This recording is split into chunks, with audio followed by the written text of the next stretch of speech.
Okay, this video is number one. Back to this reality, to this materium, it is felt as a collapsing, a condensing, right? Cliff is discussing hyperspace. Hyperspace is a place, it's an experience, and it's a few other things. I actually use the hyperspace language book symbols for a lot of this shit I do.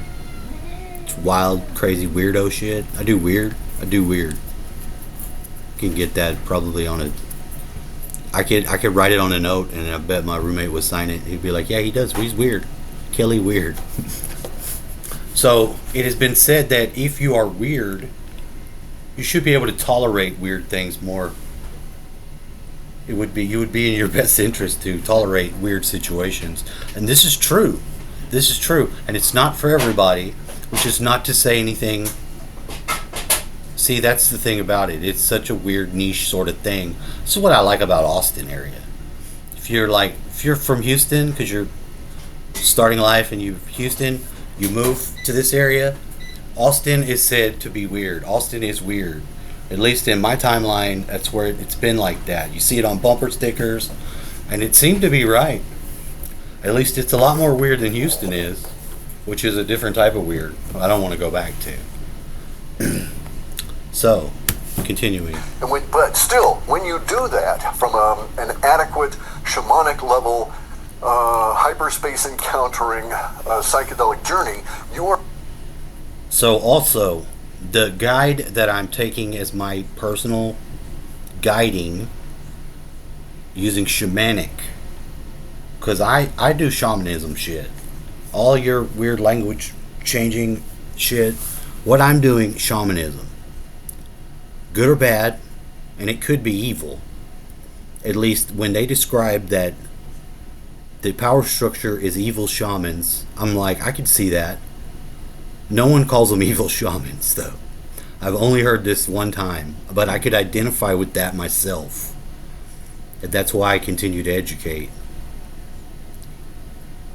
See, it's very personal on one hand to the person that you are.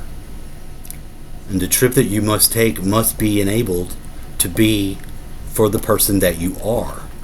And if you know yourself and you can, then you can do it.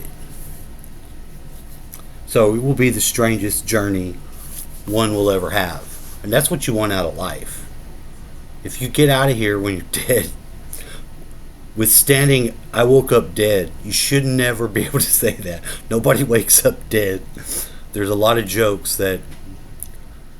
So, maybe you die in your sleep, old person. This guy could die in his sleep. I mean, he's already old. I don't think he's going to die in his sleep, though. That's a personal point of, I guess, respect for Cliff, because in a lot of ways I am fighting with Cliff. When I watch Cliff challenges my mind and my perceptions, and he's good at that. He knows that. But I'm good at what I do, too. I'm really good at it. Especially when I apply myself, which is what I'm actually doing now. If this is what I'm doing, I am applying myself to this. Continuing. You are able to bring back feeling as well as so feeling and perception as well as factual knowledge, right? Or connections to factual knowledge, if you want to think of it that way, which is actually more accurate. Yeah. So there's a benefit in this reality that can be determined in this material. Gotta have it. And we've had this throughout history.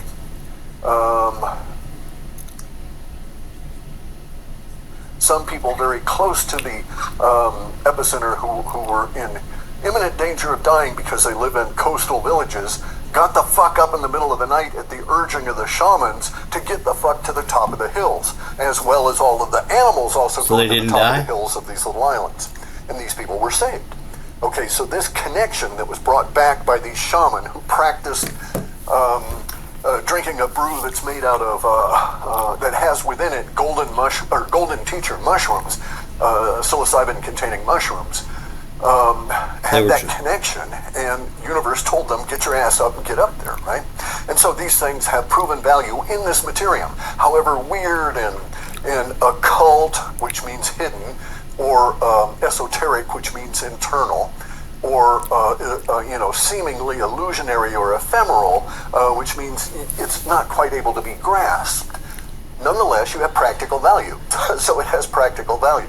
Okay, so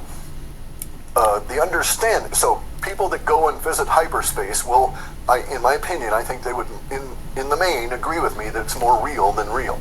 And it alters you in this process of going there and coming back. Yeah, it does. That alteration in general, it goes to various different ways in which you interact with the materium once you come back, right? You can't even change that. So you are changed, and you have knowledge and stuff, and you cannot unchange yourself. You can't reverse what's happened to you. And much of it has to do with how you interact with other people. The materium once this new conduit is available to you, right? This new understanding.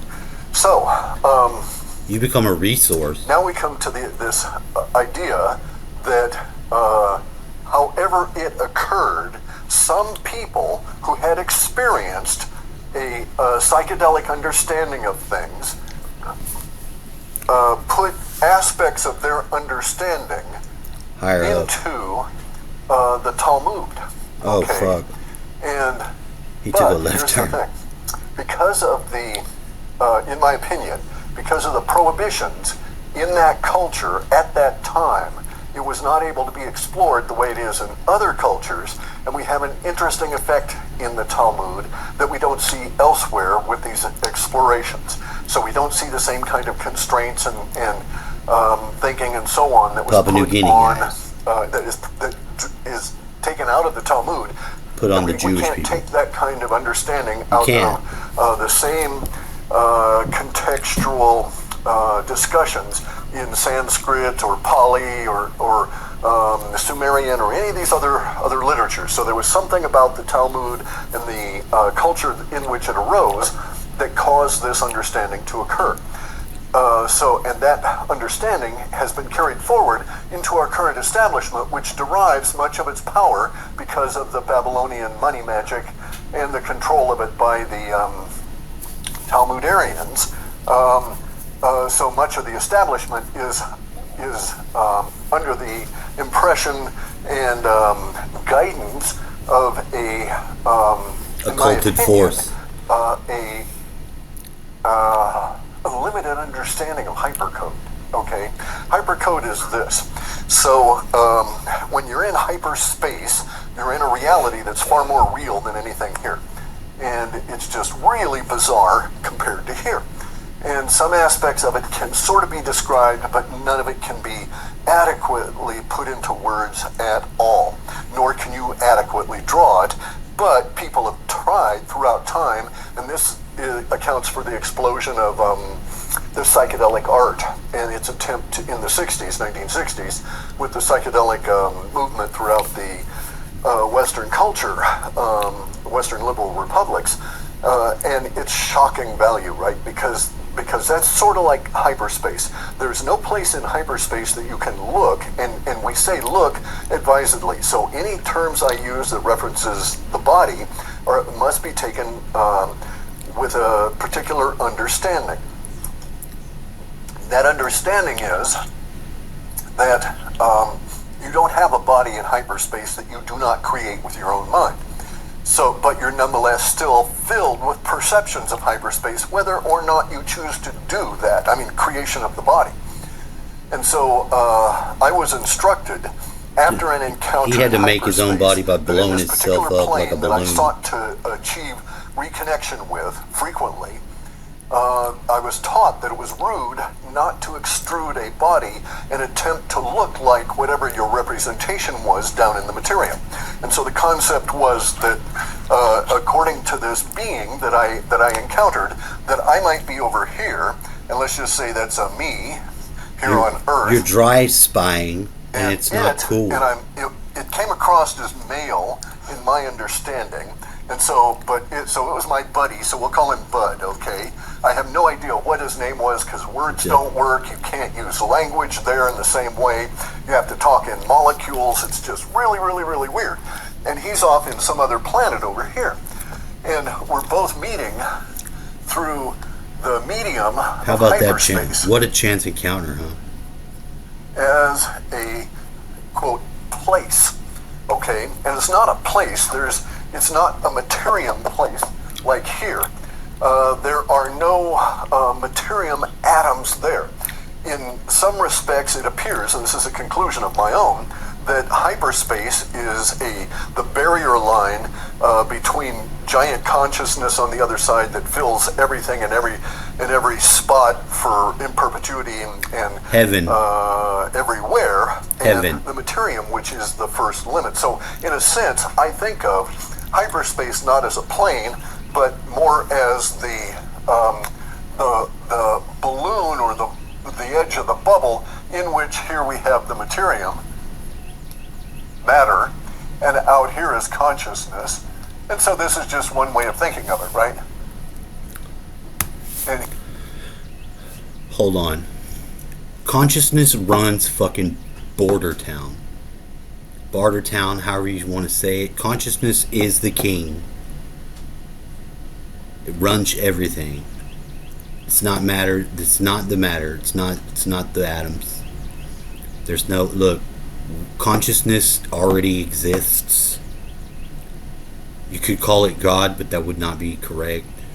It would be very stupid or limiting. But that's as close as you can get to what's going on here. Full stop.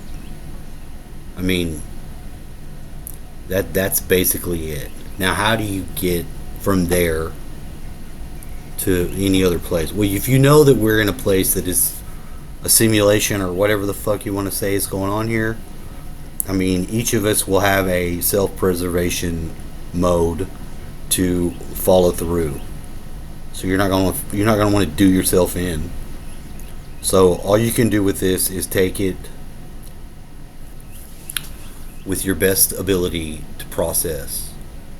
Now, you're not gonna fuck up hyperspace from here, but you don't want to fuck up here from there, because you might not make it back. If you die and you don't come back, then you're done. I mean, you could, yeah, and it will be nice too. People who have had near-death experiences, they all say, "Oh, the feeling of love and bliss." Yeah, no shit. And when this guy is telling you, he's saying it feels more real than real. He could just have said that. That's what they say. If you have any one of those people elaborate on what their experience was, they go into areas that only shore up what I just said. So there's no real way to get hard fact data from that place unless you want to take every other person's, anytime they had a fucking near-death experience, almost 99.999% of each of those people say something so similar. You can't discount that. But you can't build on it either, because you can't say, well, these are the facts. No, you can say these are the bodies. These are the bodies, and then they just stack the fuck up. So that's your basic building structure, and everyone has a part. That's fucking wacky. To me, that seems fucking wacky. I'm okay with it. It's just like, it's like the weird thing again. It's like, it's weird, and you yourself are weird. So you feel equipped, and you are. And here, this actual black line, that itself is hyperspace, and so that's why I think of it, right? And I do the same thing whether or too. not factually that's the way it is, there are elements of this experience psychedelically, and you can collapse that understanding down here. So that understanding of hyperspace. But that's your body perspective. You are the circle and the dot. This is how they've been teaching it for a long time. Awareness is a infinite thing, and to have this experience in our bodies, that circle needed that dot in the middle. And that unfolds into a lot of different modalities. The first one that you can dispense with is that, like he said, it's rude to not have a body if you're going to be there and participate. Just like it would be rude for you to be here in the form of a spirit and then try to conduct business as usual. That's why a lot of times you feel like you're being spied on, because you are. In some weird fucking way that's not appropriate. And no, none of these trolls will manifest that persona to address this, and it's not possible. And if you want to get wrapped up in that, I mean, you could. But I mean, for me, it's like I have a pathway. It goes through this area, and this is how I get through it. It's pretty weird, I know.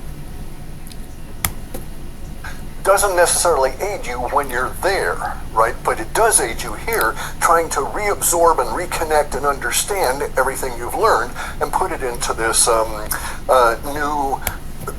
Now, I've never had after a near-death experience at all. Now, I've talked to people that do have experiences, and my father was probably the best advisor on this as far as I can get in my own life.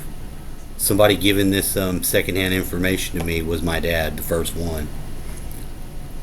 And then I started getting some of it from my uncle somewhere down along the line. And, you know, I take other people's death experiences, I mean, I could say with a grain of salt, but that's not.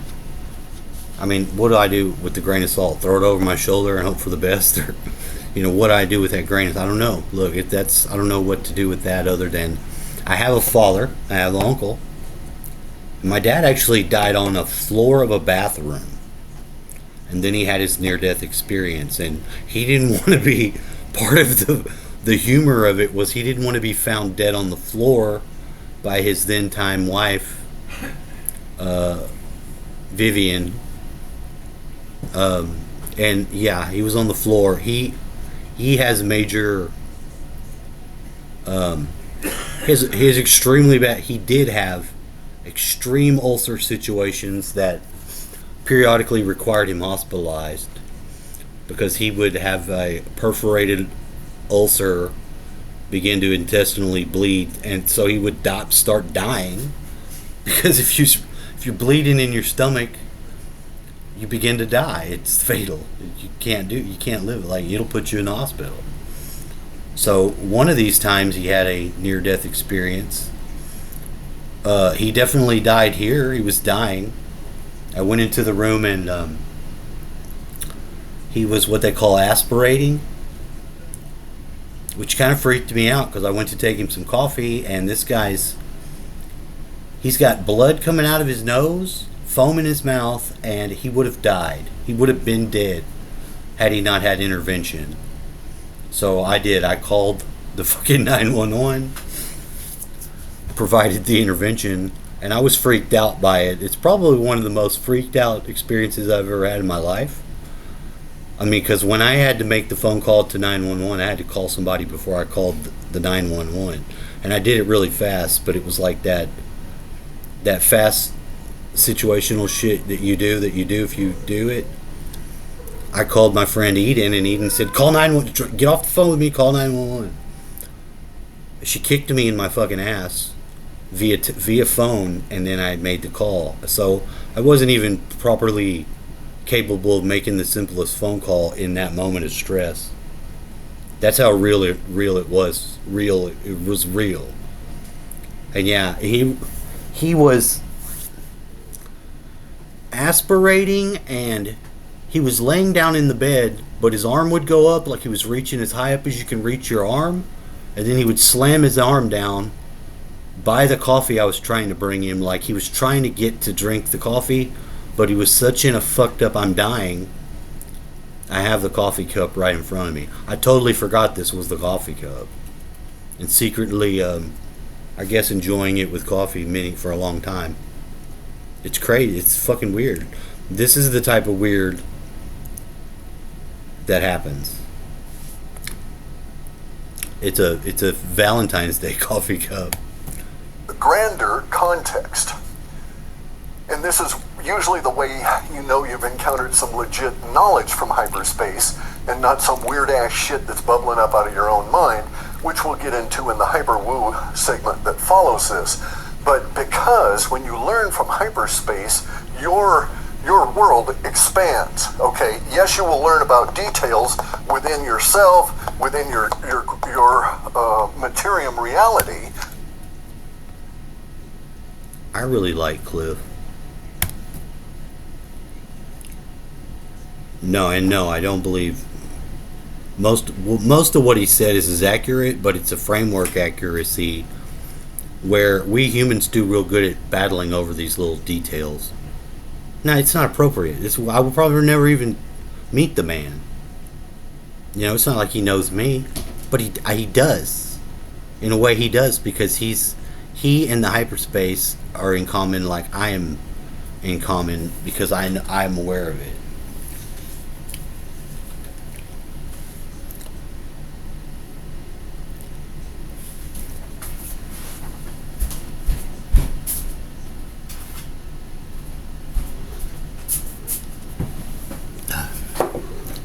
See, what I was initially trying to get was the tarot card with the 3 swords. But now I have this.